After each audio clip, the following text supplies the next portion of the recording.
Hello, everyone, and welcome back to the Locked In podcast. I am Taylor. He is, and I'm Dan. Hiya.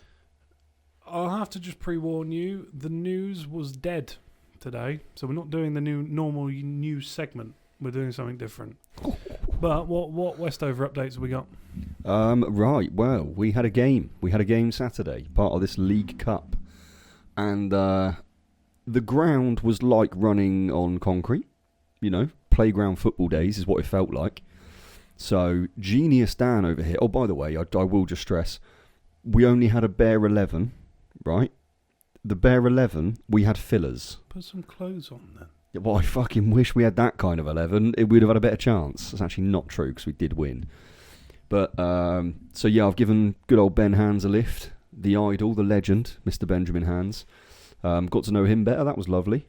And then, yeah, for the warm-up, I was like, right, moulds. Everyone else is wearing moulds. I'll do that. But I had Astros just in case. I thought, I'm not having the same thing as the previous week where I was in bits. So, yeah, for the game, I've put the Astros on. And karma hit me in the face. I got a ton of bricks, as I've mentioned to you already today. But I said to Ben, I'd much rather slip a few times than ruin my shins and knees. And that came to fruition rather swiftly. But in a much worse way than I had envisaged. I thought, Gerrard slip, whoops, goal conceded, not too bad, but could be worse. What actually happened was between the 4th and the 6th minute, could say the 5th, couldn't I? That'd be easier. Around the 5th minute, players turned me, and as I've turned to go get him, my left leg's just completely given way, and I have ruined my groin. Whatever's in there was not happy. But I had to stay on for the full 90 minutes, trying to sprint, and their forward was in good nick. He was in good nick. I'm not in good nick. So that was a fucking tough 90 minutes, I'll tell you. Anytime that ball came near me, it just rose head. Let clear, away, go away. I don't want it near me. But yeah, we ended up winning, I think it was 4-1. And we had, or 3-1, screamers. Jamie Morgan, as I told him at the end of the game, he was holding on to the ball too much during the game, bless him.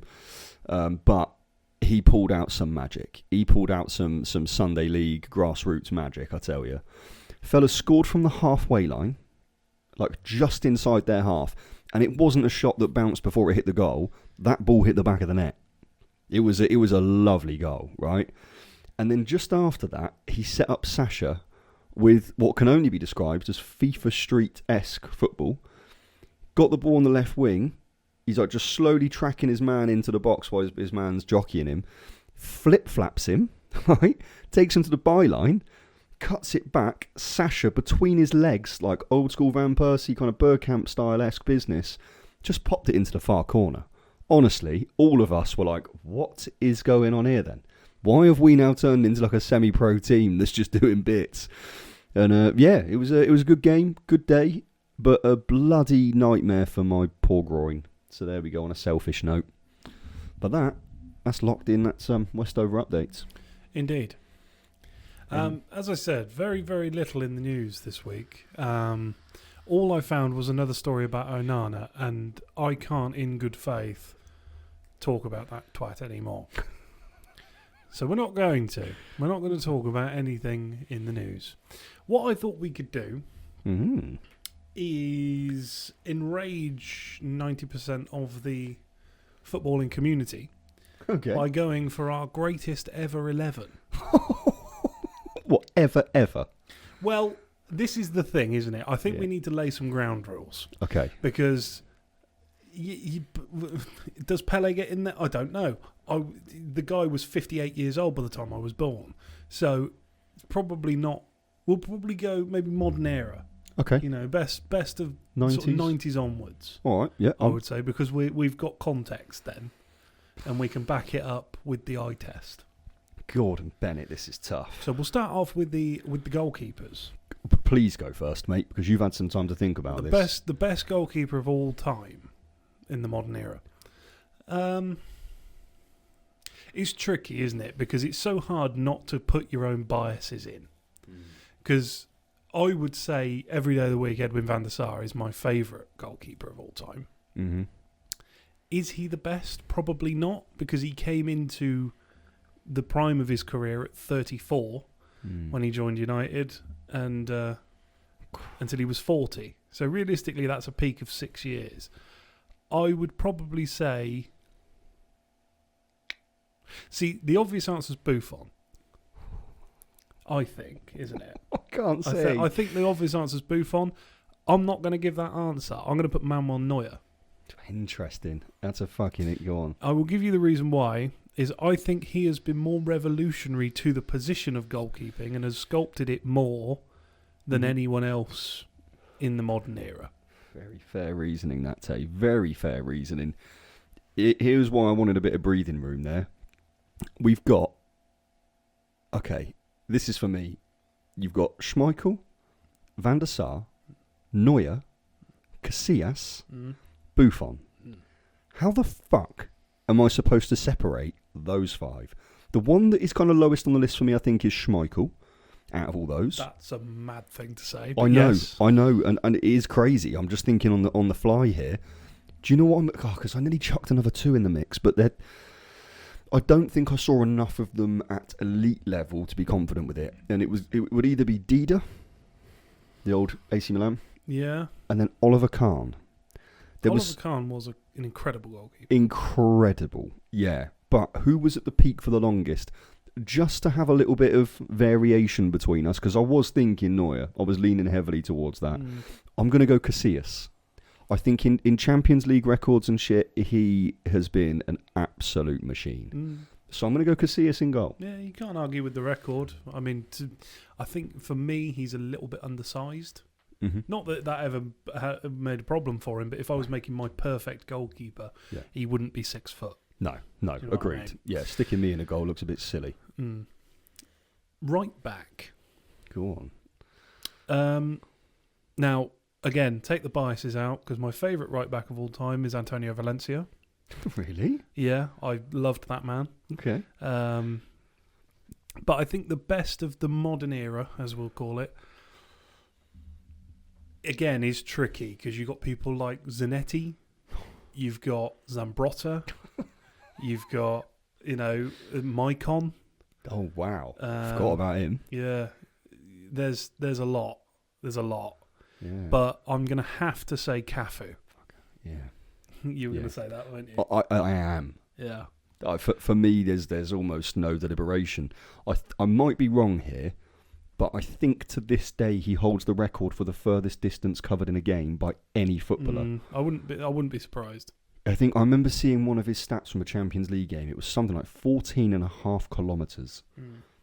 And I swear they showed that stat in like the 78th minute, and he stayed on for the rest of the game. Which means he's finished at around 16.5 kilometres running a game, 17k. That is mental. I couldn't run that just running. Yeah. And he's done it in a football match. Yeah.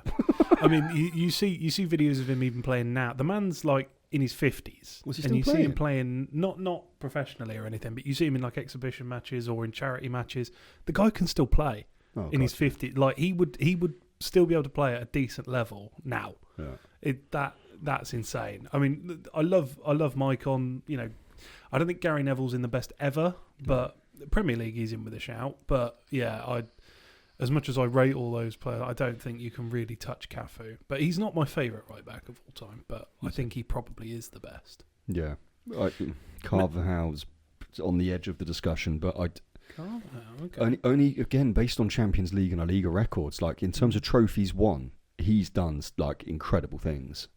So that's I mean, the fact we didn't even mention Dani Alves is a bit mad, oh my god, that's who I was trying to think of. Fuck me, Dani Alves. Yeah. But again, as a defender, no. Actually, attacking. not a very good. A bit like Trent, not a very good defender, but an incredible right back nonetheless. Yeah.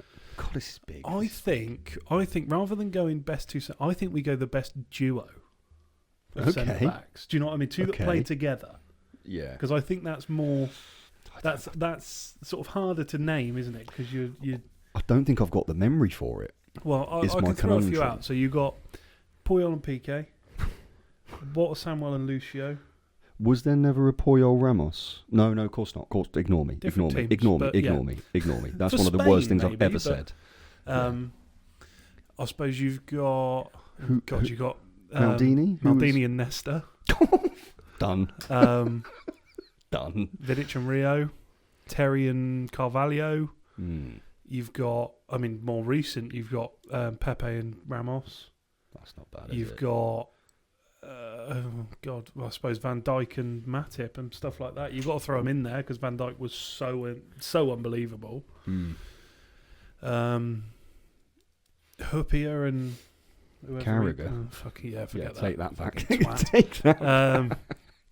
You got Adams, Tony Adams, and who would he have played with? It's a bit early for Sol Campbell, isn't he? But Just tail end, yeah. even so, you got Sol Campbell, Martin Keown, all that sort of lot. Fucking You know, hell. there's a lot of. I don't know if they play together. I'm not very good on Arsenal, but yeah, you've got. Well, I mean, even back to stuff like Stam. Stan Blanc. No, it wouldn't have been Blanc. I swear you think Blanc played a lot longer for Man United than he did. I thought he had about 3-4 years. No, it was 2 years, and he only played about 30 games. Oh, right, He yeah. barely played. So, Ah. yeah, no, not Stam and Blanc, but it would have been. Stam, It's too late for Steve Bruce, isn't it? But yeah, that sort of era. Yeah. Well, I mean, you've answered mine. Nesta. You think Nestor and Maldini? Yeah.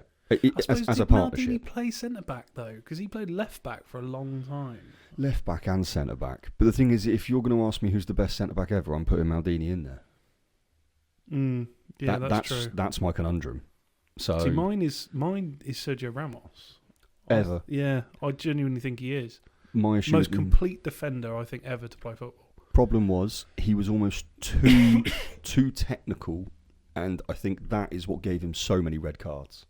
And the problem is, red cards are gonna. If you get that many as he has in his career, you've just let your team down. Like you literally have, and the amount of times he's got sent in the first half is not. It's not great. Yeah, there's almost certainly a recency bias to that because obviously growing up, You're seeing. I had the Puyol and Piqué, Pepe and Ramos and stuff like that, and Ramos seemed just like untouchable during those times in those Real Madrid teams with Ronaldo and Di Maria and Higuain and all that lot.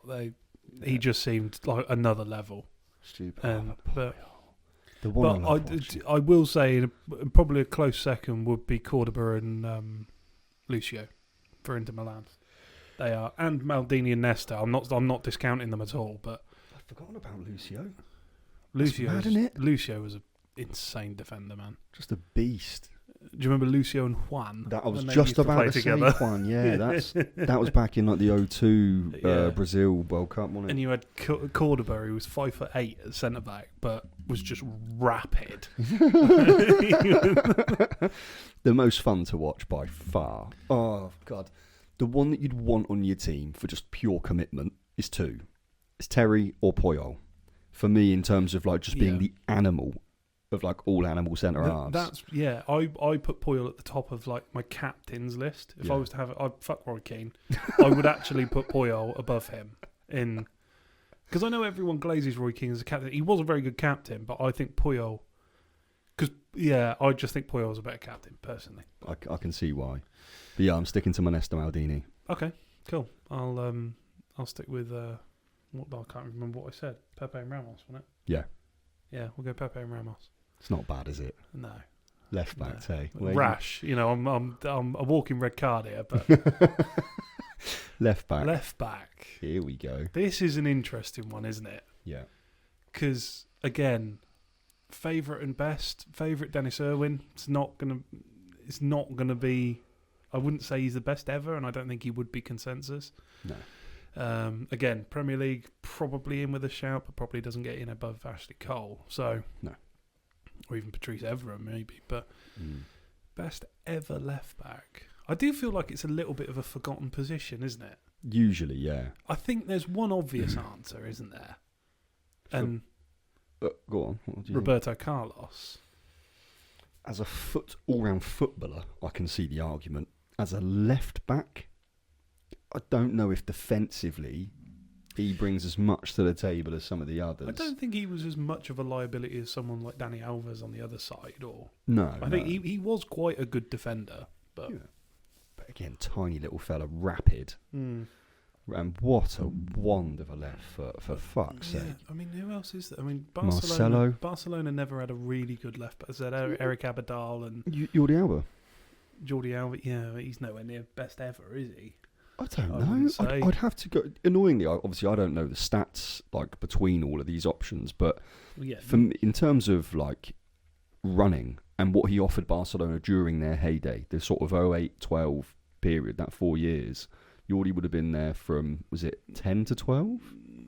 I think you're a bit early for Jordi Alba. Really? Yeah, I think he joined in about 2013. Oh, that I late want in? to say I can double check. I think he's later than you think because he played at left wing for Valencia for quite a long time. Look at the ball knowledge on Tay. Unfortunately, I've destroyed too many brain I mean, cells. he's only 36 now. Yes. So where's transfer mark? There it is. 2 seconds. What we got here? I mean, you've mentioned some big names. Evra, bloody Ashley Cole. 2012, 2013. He joined from Valencia for 14 million euros. What a bargain in So today's yeah, market. he's a little bit late for those. The teams you're thinking of: Xavi, Iniesta, Puyol, Piqué, Valdez. He's a little tiny bit late for that. He's right at the tail end of it. Yeah.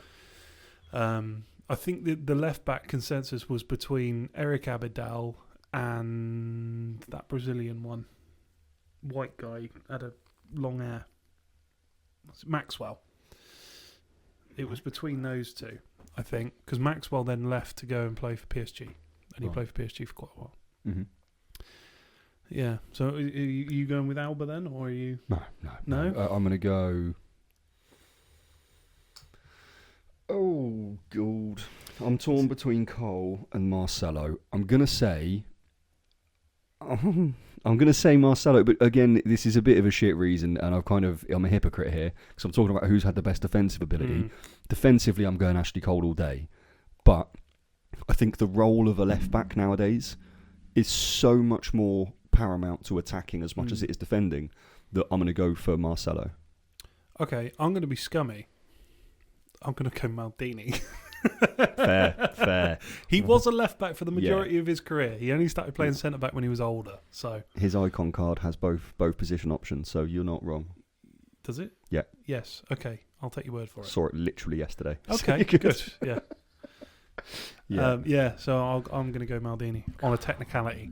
It's nice. And then I thought we'd go 3 midfielders because I think it makes most sense. So we'll go centre defensive midfielder, centre midfielder, centre attacking midfielder. Oh, okay. I think then you get a good spread. Oh, bloody hell. All right. And I mean, what constitutes each one is a little bit flaky, I suppose, but It's it's horrible. yeah, centre defensive midfielder. I mean, I've got mine, but technically my centre mid would, I think, be classed as a centre defensive midfielder, even though he wasn't a defensive midfielder. But I'm going to stick to my guns. Go on. So defensive midfielder, I'm going Sergio Busquets. Interesting. It's hard to doubt that. A lot of people I speak to about this all hate him, and they don't give him any credit. I'm sorry. You've only got to watch his highlight reels since the day he started playing pro football. He was just making a mockery of players that are like elite level. And the maddest thing, because I've watched his highlights, and I got taught a lesson when I was like 8-9 years old. Before you receive the ball, 360 view, try and look around you and see what the picture is of the pitch. I swear the cunt never turned his head. And he still knew. The spatial awareness is like unparalleled. How did he know? I mean, I'm omitting a lot of good players in saying that, but I genuinely think, again, it's about revolutionising the position, isn't it? Like, without people like Busquets, Carrick, stuff like that, would there be a Rodri now? Do you know what I mean? I can't believe you went Carrick over Scholes. Scholes wasn't a defensive midfielder. He was. He started at striker and he ended up playing at centre attacking midfielder, centre midfielder. He never played at DM. He always had a DM next to him because he would wander forward because he was a natural striker.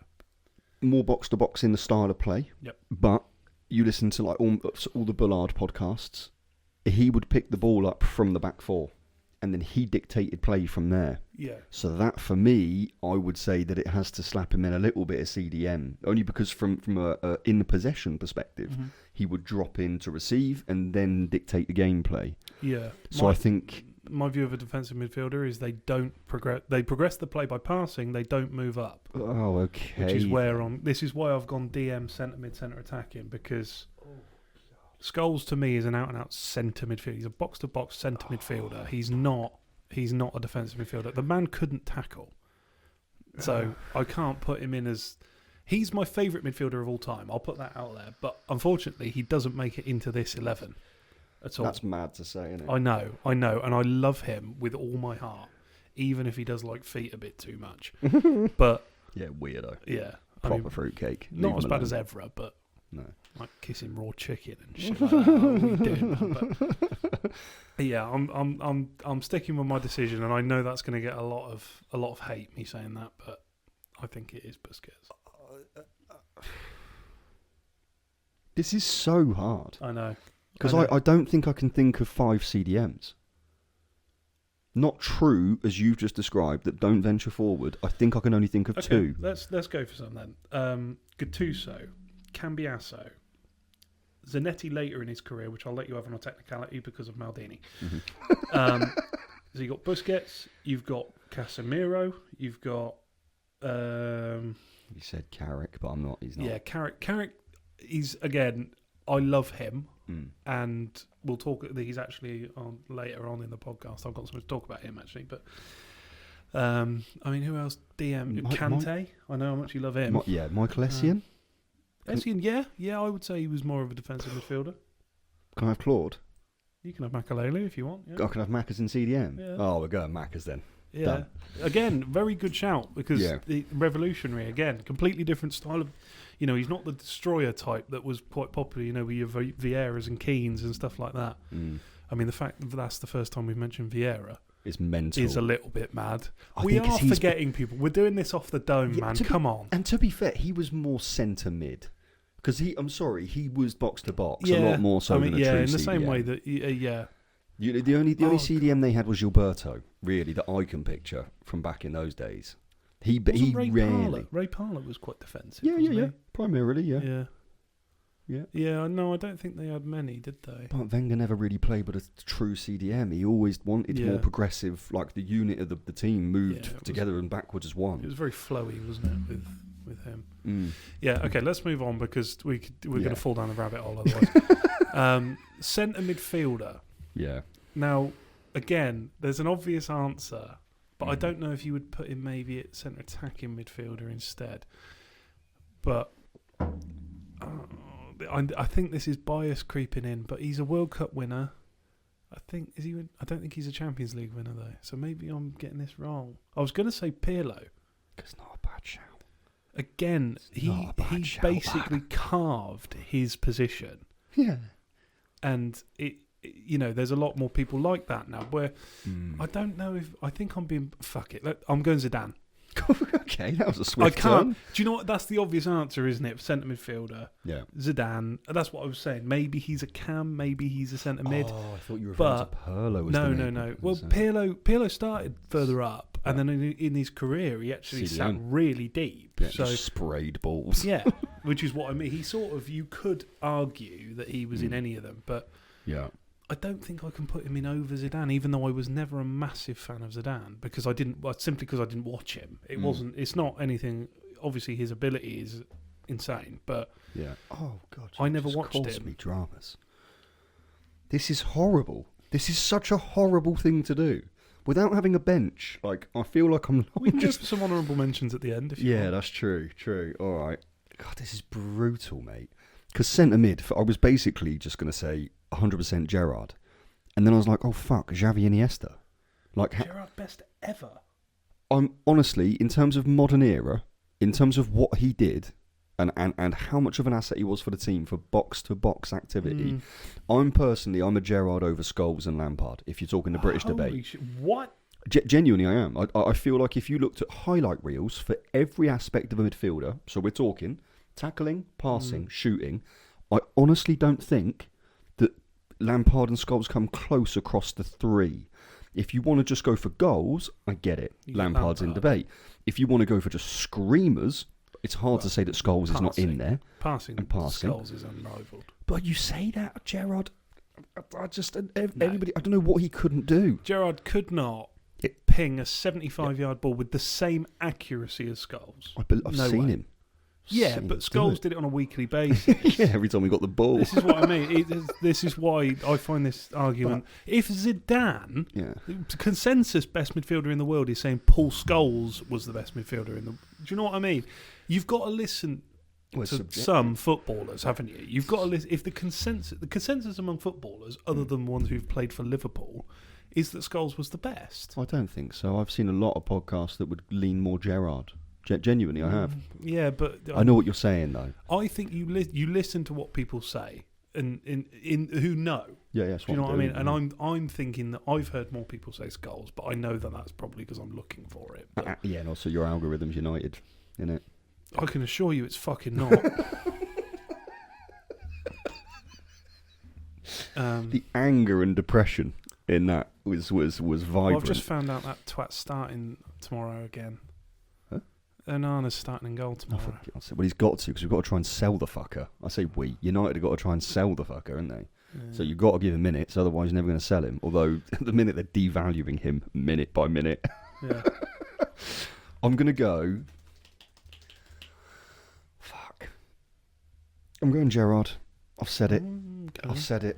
That's a contentious one. Yeah, but big. Even for me, it is. Fuck me, I put Biscuits, Ramos and Pepe in my best ever. So, yeah, I don't think I'm helping myself. Okay, centre attacking midfielder. Zidane. You're going to put Zidane there. Okay, yeah, that's fair enough, I think. I don't think it is... Yeah. I know he didn't really... Because this is where, again, do you go with a technicality? Could you call Messi an attacking midfielder? Because I nearly did that so that I could get the alternative wingers and then the different striker. Because I wouldn't put Messi at striker. No, because he didn't really play at striker. No. He played as a very deep central player or on the right wing. Yeah, centre forward or right wing. He didn't really play striker. If you don't put that human being right wing as the best right winger ever with his highlight reel, I think you've lost your mind. I don't see how. I can't think of any other right midfielder, genuinely right winger or right mid, that can compete with what he did. I'll tell you my conundrum. Yeah, go on. So, yeah, you put Messi right winger, I'd probably put Kaká. Okay? Oh God, we've forgotten about monsters. So, because what I want to do is I want to put Iron Robin at right wing. Really? And then put Messi in the centre. Interesting, okay. I mean, Messi as Cam is going to tear things apart. Yeah, I think that's fine. That's fine. No, fuck it. I'm putting Messi at Cam. Fuck you. It's my podcast. Let's go. So you've gone Zidane, I've gone Messi. I have, and I'm so annoyed that Iniesta and Xavi aren't in there. Let's do the left wing first, shall we? Oh.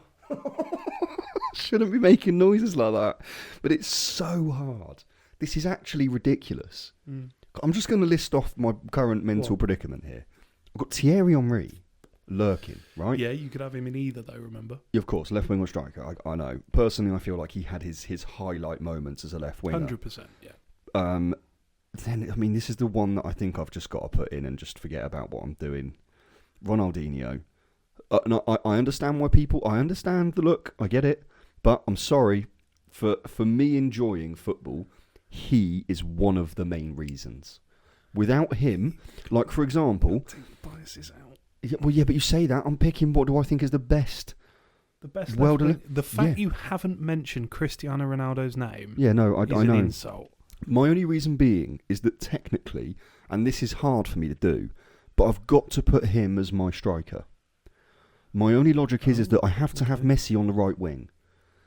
So if you're going to ask me who was better left wing out of Ronaldo and Henry, who would I want in my team in that position? I'd personally pick an Henry over Ronaldo for left wing, right? Personally. Okay. I'm not saying that what I saw from Ronaldo his last couple of years at United and then what he did at Real Madrid is not incredible. I'm not trying to take that away from anything here. But his goal-scoring stats, that's what's making me put him as a striker. Which is, again, really upsetting me here because I can't fucking put Rooney in. I can't put Bergkamp in. What is... David Villa even, like, in terms... Well, it was hard, but... Again, incredible striker. Samuel Eto'o, incredible striker. Like, I'm a big Ronaldo, R9. What am I supposed to do? The problem is that Ronaldo's career was 3.5, 4 years. without injury, Of you know? prime, yeah. And that's my conundrum. I think that in terms of best footballer ever, all ability, all players have said it. It's him. Pretty much everybody have said, R9, what he was doing when he came through PSG? PSV. PSV, that's exactly what I meant. Like PSV, and then when he went to Barca, I mean, it's a joke. And then at Real Madrid, he's just a joke. It's another one where you have to listen to the footballers, isn't it? Because And they also- saw it up close, whereas Yeah.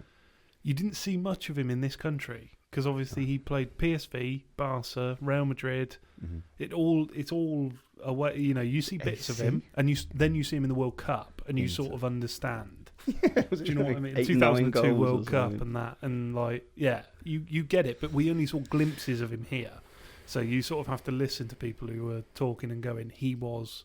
It's a bit like Adriano. Oh, man. Adriano. I'm not saying he's on the same level, but you know, we didn't see the best of him, No. especially in this country, because. I It was- mean, the Italian Serie league was A. on telly a bit more back then, Channel wasn't it? But, 5 yeah. on a Saturday at like fucking 12 in the afternoon or something. Anyway, back to left winger. You're Sorry. going Ronaldinho, yeah? I'm doing it. Okay. I'm doing it. Well, you know who I'm going with. Ronaldo.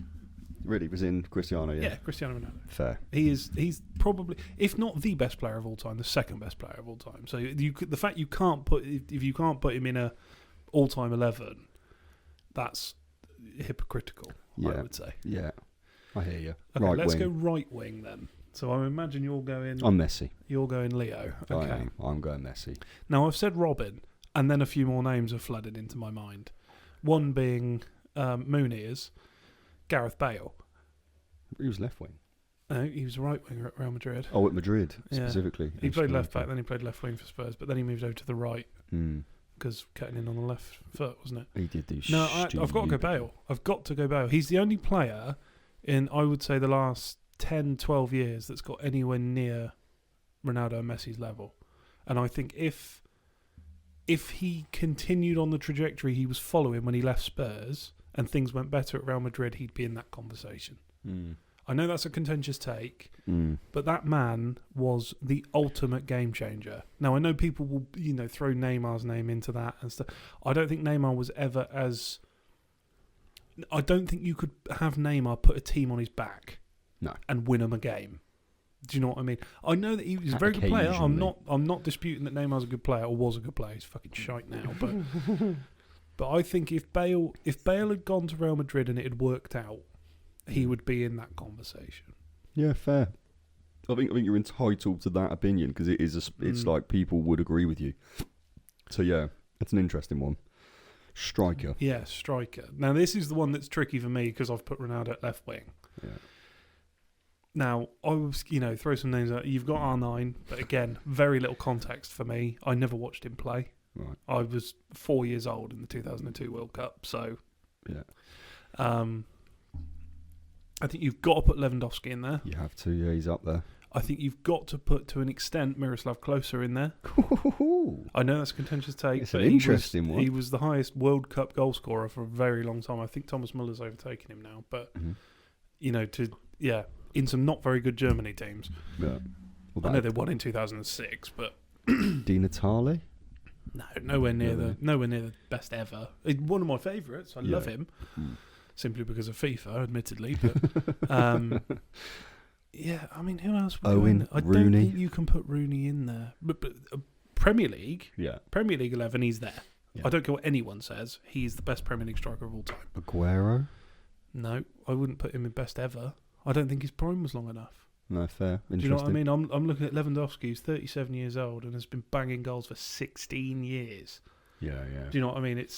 Whereas Aguero was incredible for about 4 or 5 years. From about 2013 till about 2015-16. Yeah. He was amazing. But then he fell on very, very quickly.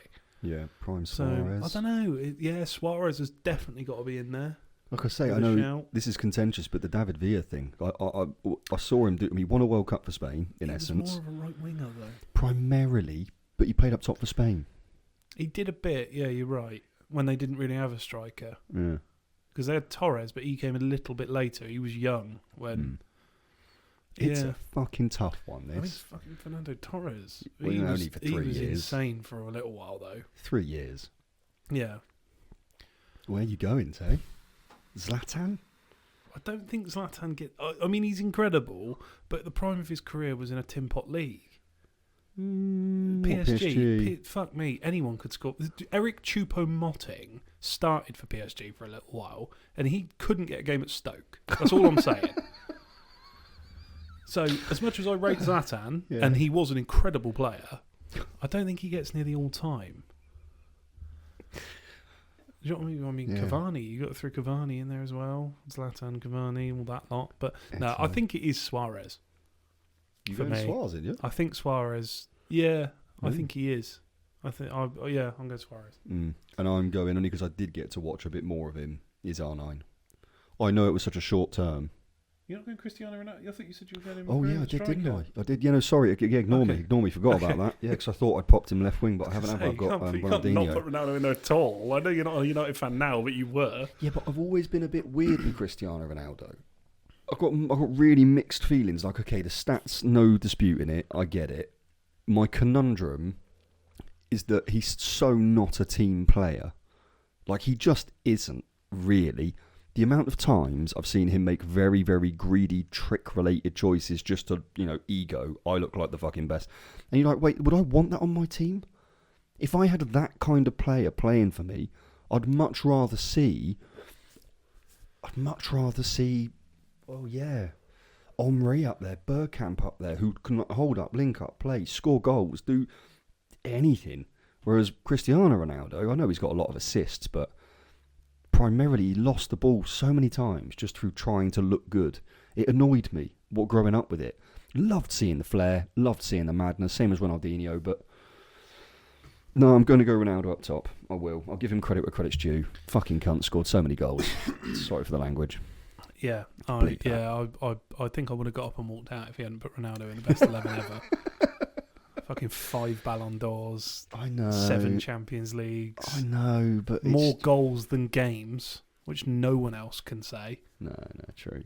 And he's 40 years old. He's nearly 41 years old, and he scored 30 goals this season. I know it's in a farmers' league, but to just be able to still play football. Wayne Rooney is younger than him. That's all I'm saying. Yeah, and he's not looking in his prime anymore. No, he looks more like a potato now because he is the shape of one, and I can say that because I am too.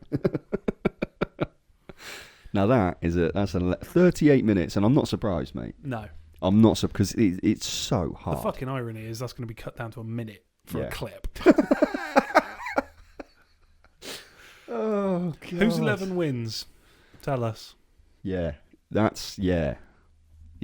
us. What I was going to do now is get us to do our favourite 11s, but I didn't think it was going to take 40 minutes. Yeah, no, I can't do this. So let's not do that. Let's move on.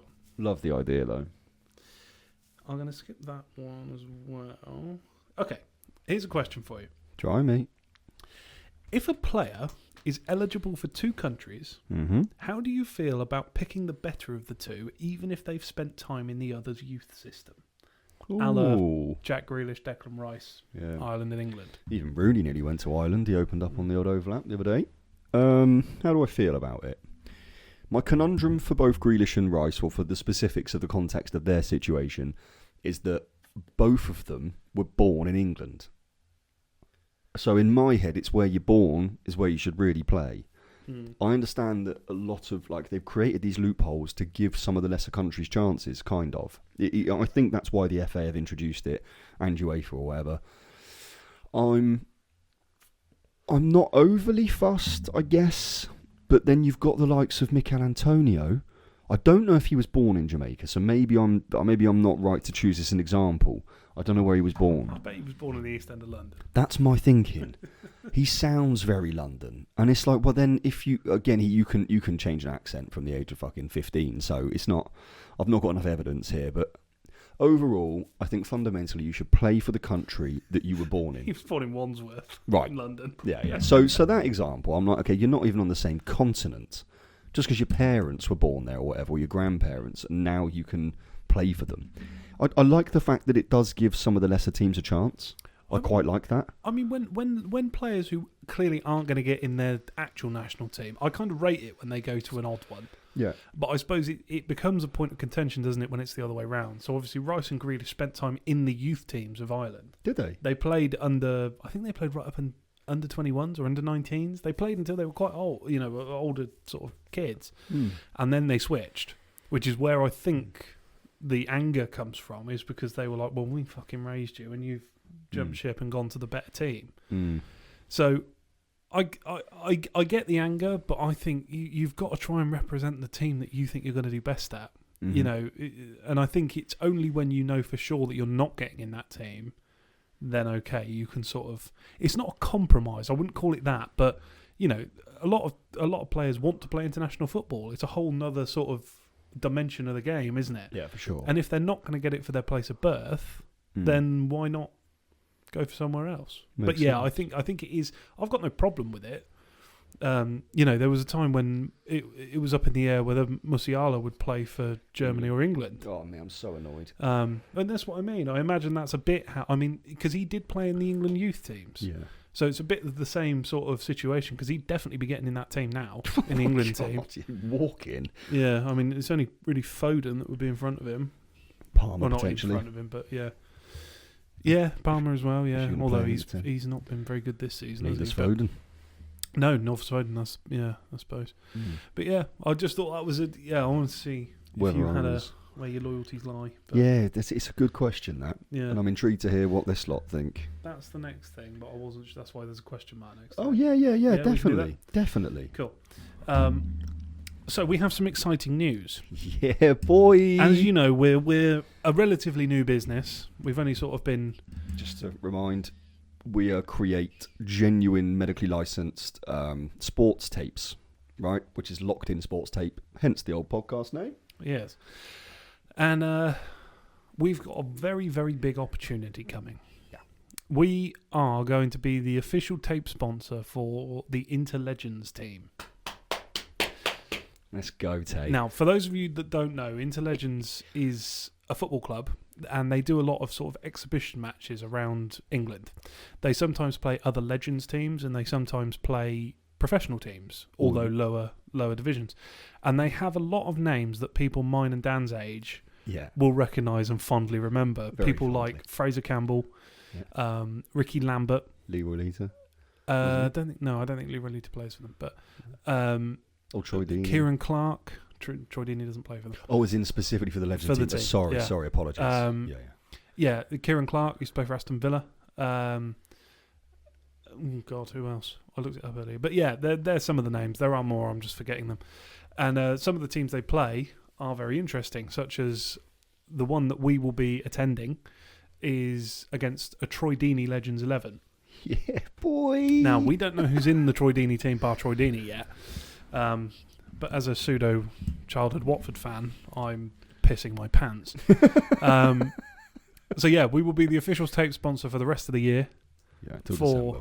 For it. Make sure to check out their live streams and highlights and the content and everything. Follow all their stuff. It's Try for and support, charity.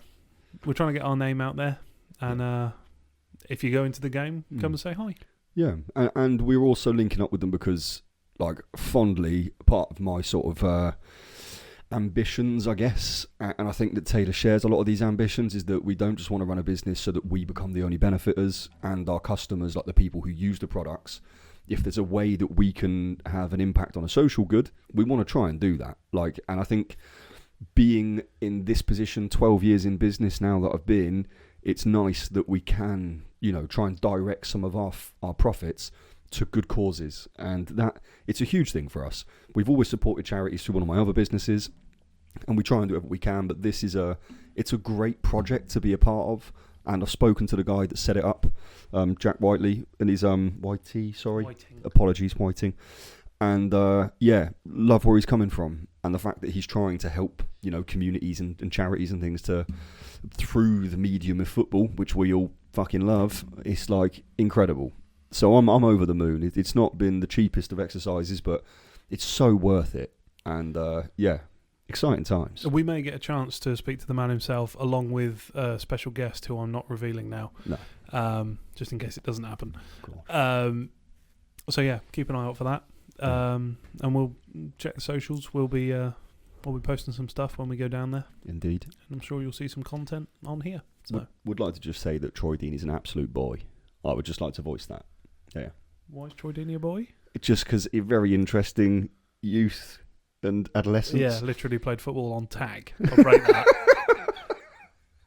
And the fact he got like his trials and he's I can't be asked to go. He's just such an honest individual. Yeah. I rate him. I love Troy Deeney. Troy Deeney has a very special place in my heart. What a fucking legend. Simply for that, if nothing else, for that goal. Yeah, which I did watch, not live in person, but live on the telly. Yeah. I bet you jumped up then, boy, didn't you? Yes. So yeah, we're just two football fans that are fucking gassed, quite frankly. We're just so excited that we get to be a bit closer to the reality of what was probably both of our dreams growing up. I'm not saying that we're going to be playing, but any involvement in this industry is a huge thing for us, like emotionally, morally. Like we just want to... Yeah, in life you get very few opportunities. Mm-hmm. And whenever they come along, I've learned, take the fucking thing. Don't just take it and then deal with the repercussions afterwards. And we're going to try and do our best for this charity. We're going to try and do our best for the event. And yeah, just hope this future journey's fucking cool, basically. Hey. Oh, yeah. I thought we'd finish off just with one more question. Try us. And then we'll go from there. Who is the most underrated player in history, in your opinion? Bloody hell. I don't think I could give one. Do you want me to give mine? Yes, I do. And then you can... Well, mine, his name came up earlier, and it's Michael Carrick. I think Michael Carrick is the most underappreciated and underrated footballer of all time. Mm. So just some stats about him. He played 702 games, 34 goals, 46 assists, made 34 appearances for England, which is criminally low.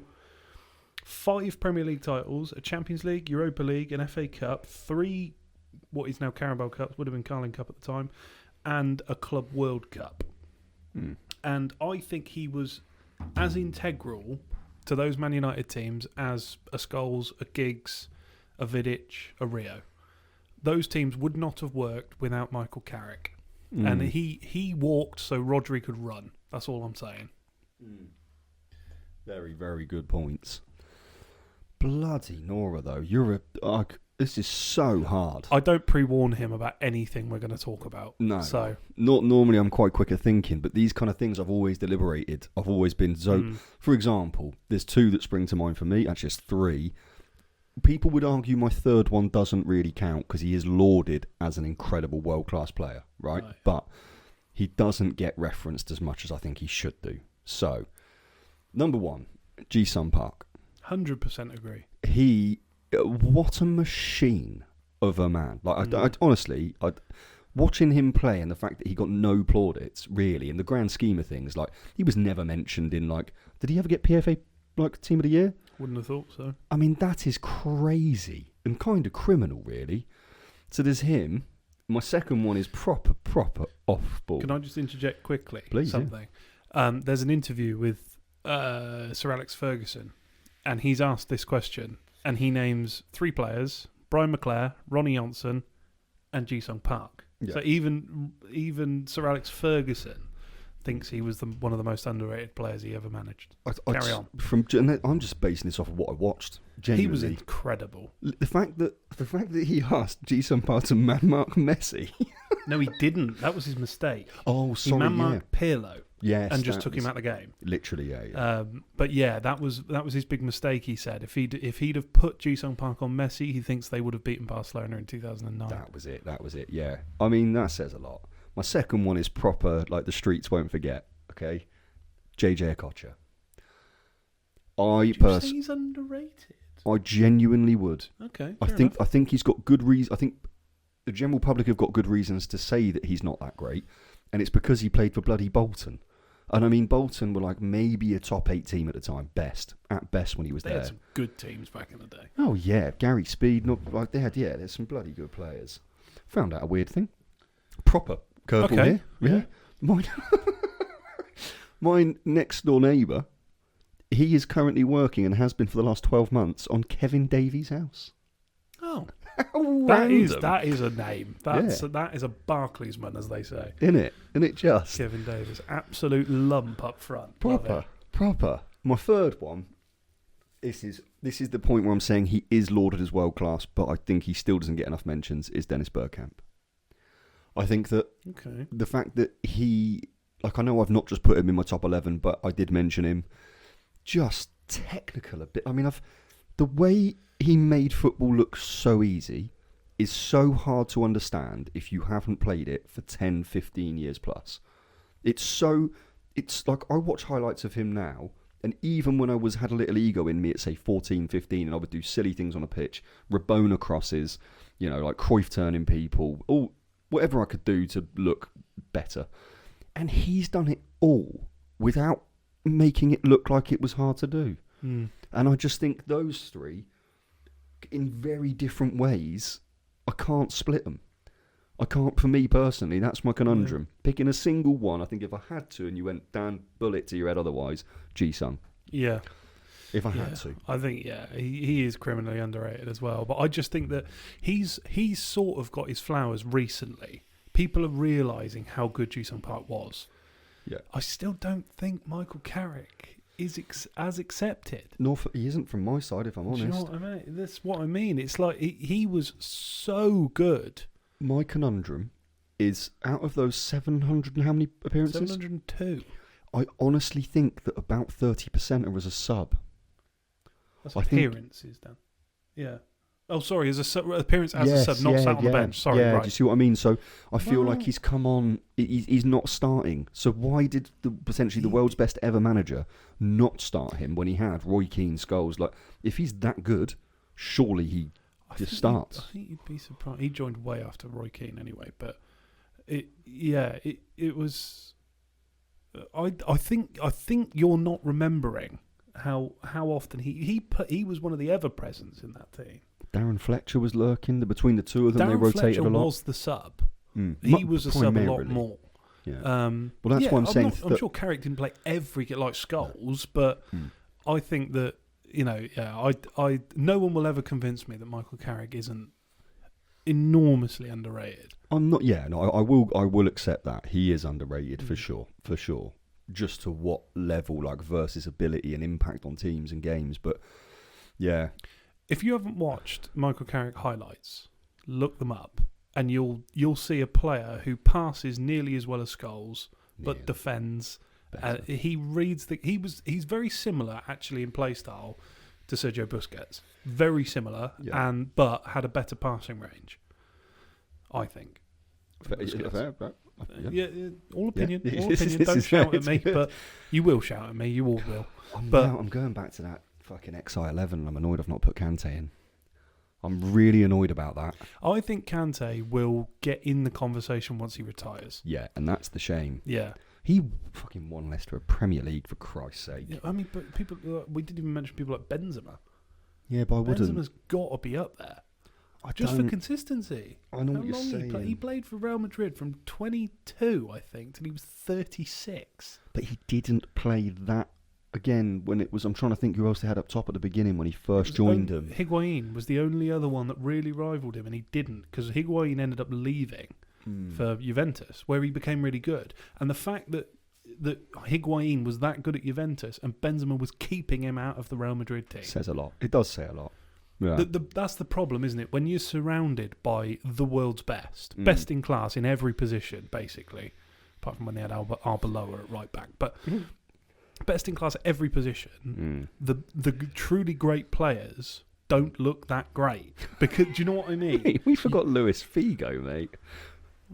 Again, it's context. I'm sure he was good, but you didn't see he, enough of it, did you? You know, I saw him right at the end of his career. Yeah. You know, because he was knocking on the door of retirement by 2004. You got to remember, I was born in '97. Yeah, true. It's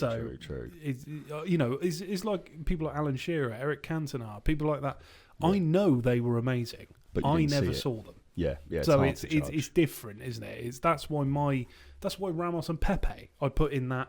Yeah. In that 11. Because it's more your era. Technically, Maldini and Nesta are far better centre-backs. Yes, do you know what I mean? Well, I don't actually. I do think that, as a pairing, they're better. I think Sergio Ramos was otherworldly. Otherworldly? What's the word? Otherworldly. There we go. Yeah, there's always going to be bias, and everyone would have a different 11. There's no way that two people with different upbringings in terms of football would have the same 11. Yeah. There's no way. And the fact that I didn't put Scholes in there is hurting me. But honestly, it's torture. Yeah. Because I don't want to discredit any of these players, but at the same time, as you got a big 11. Leaving out Van der Sar and stuff like that, it's painful. But I'm not trying to say that he is. I do think, yeah. Love it. I do think Neuer was a better goalkeeper. So, anyway, hope you enjoyed. Yeah. Bonjour. Keep an eye out for the Interlegends thing. Yeah, go follow them. Check out all their content, please. It's worth it. It is genuinely worth it because the tickets to the games really affordable, genuinely. Yeah. So if you fancy a good afternoon out with the kids, family, kids tickets, I think for most of the games are free. Yeah. So take your kids along. Adult tickets like 10 to 20 quid. Some of them are £5 at the minute. I know people that have spent 45 to 60 quid on Southampton home games this year and just watched their team get slapped. So if you want to have more entertainment than watching a Southampton home game this year, pop along to an Interlegends game. There we go. How about that? Bonjour, people. Thank you. See you next week. Bye-bye. Bonjour.